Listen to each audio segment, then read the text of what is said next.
మీ చెల్లెలుగా ఈ రోజు ఇక్కడ జరుగుతున్న అన్యాయాన్ని గమనించవలసిందిగా,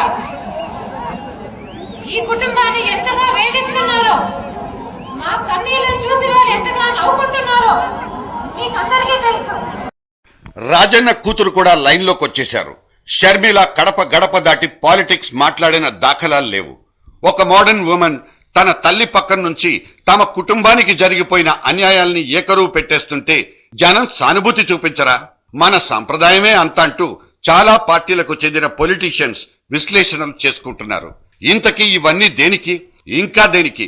ఓట్ల కోసం తన భర్తను హెలికాప్టర్ ప్రమాదం పేరుతో కుట్ర చేసి చంపేశారని, తన కొడుకును అన్యాయంగా జైల్లోకి తోసేశారని ఆమె కంప్లైంట్. సీజ్ ఫైర్ అనడానికి వీల్లేదు. ఆమె కంట తడిని తుడిచేసేవి ఇప్పుడు కేవలం బ్యాలెట్ పేపర్లు మాత్రమే.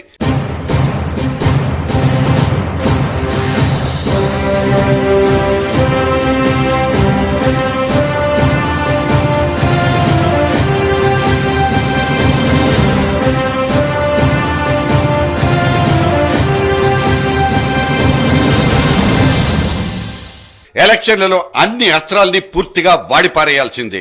బోలెడంత కష్టపడి సేకరించుకున్న అమ్యునేషన్ అనబడే మందుగుండు సామాగ్రిని కాల్చి పారేయాల్సిందే. అసలే టైములు లేవు.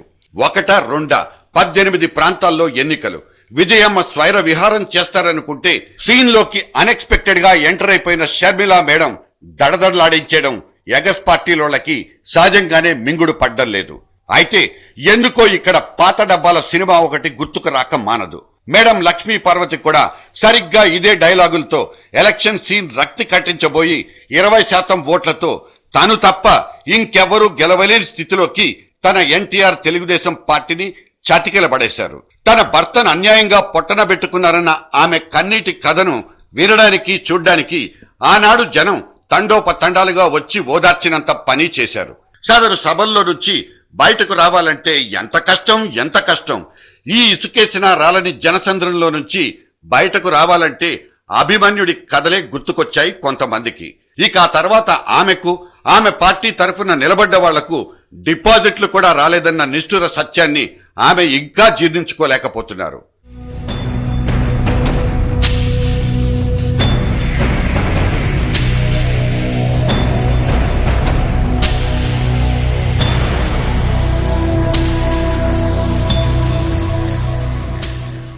ఇక చిరంజీవి తిరుపతి సభకు హాజరైన ఆవిర్భావపు జనాన్ని చూసుకుని మహా మురిసిపోయిన ఆ పార్టీ నాయకులు తీరా తమ ఓటు మిషన్ లెక్కలు చూసుకుని గుడ్లు తేలేసిన వైనాలు మనకు తెలియనివి కావు. ఈ ఎలక్షన్ సభలకొచ్చిన జనాన్ని ఓట్లేసే ఓటర్లుగా చూసుకుని భంగపడిపోయిన సందర్భాలే కోకొల్లలు.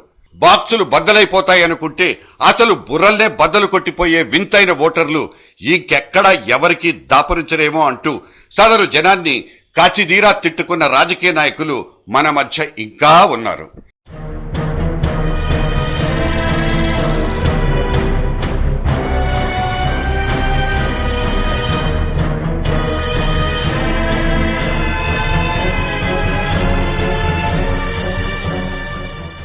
ఇంతకీ మన విజయమ్మ వారికి ఇటువంటి అనుభవాలే దక్కుతాయా, లేక చరిత్ర ఇంకో రకంగా తిరగ రాయబోతారా అన్నది ఇప్పటికిప్పుడు ఎవరూ ఇదమిద్దంగా చెప్పలేని పరిస్థితి. అవతలి పార్టీల మీద చాకిరీవు పెట్టేస్తే ఓట్లు పడతాయా, లేక అయ్యలారా అమ్మలారా అక్క తమ్ముళ్లారా అంటూ కర్చీఫులు పిండేసుకుంటే ఓట్లు పడతాయా? ఈ విషయంలో ఏ పార్టీ విశ్లేషణలు వాటివి. చారిత్రాత్మక సందర్భాలు, ఊహించలేని పరిణామాలతో మనల్ని ఉక్కిరిబిక్కిరి చేసే అరుదైన ఓటరు కూడా ఈ తెలుగోడే. సాహసం చేయరా డింబక, ప్రేమ ఫలిస్తుందిరా అంటూ ఒకసారి, దేవి కరుణిస్తుందిరా అంటూ ఇంకోసారి రకరకాలుగా ల్యూర్ చేసే పాతాళ భైరవి మాంత్రికుడు చెప్పేస్తున్న మాటలకు పడిపోయే ఓటర్లు ఇప్పుడు ఈ కాలంలో కూడా ఉన్నారని చెప్పడానికి బోలెడన్ని దృష్టాంతాలు. రాజకీయ చదరంగంలో ఏ పావు కదపాలన్నా డబ్బు మూటలకు తాళ్లు కట్టి లాగిపారేయాల్సిందే తప్ప మామూలుగా మాత్రం అవి జరిగేవి కాదు. ప్రజల సంపదను దోచేసిన ఘనా పార్టీలు ఎన్నికల పోటీల్లో గెలిచేసే ఈ రోజుల్లో మరి జనాన్ని తెలివైన వాళ్ళని పదే పొగిడేస్తుంటే ఎలా సమర్థించబుద్దేస్తుంది? 1000 రూపాయల నోటుకు క్వార్టర్ సీసాను జోడిస్తే ఆ ఓటరు నడక మానేసి పోలింగ్ బూత్ దాకా పరిగెత్తుకొస్తున్న వ్యవహారాలు చూసిన తర్వాత తెలివైన వాళ్లు ఓటర్లా లేక వాటిని పంచుతున్న నాయకులా? ఇప్పుడు చెప్పండి, నాయకులు నిజమా లేక ఓటర్లే అబద్ధమా? మీ ఓటు దేనికి?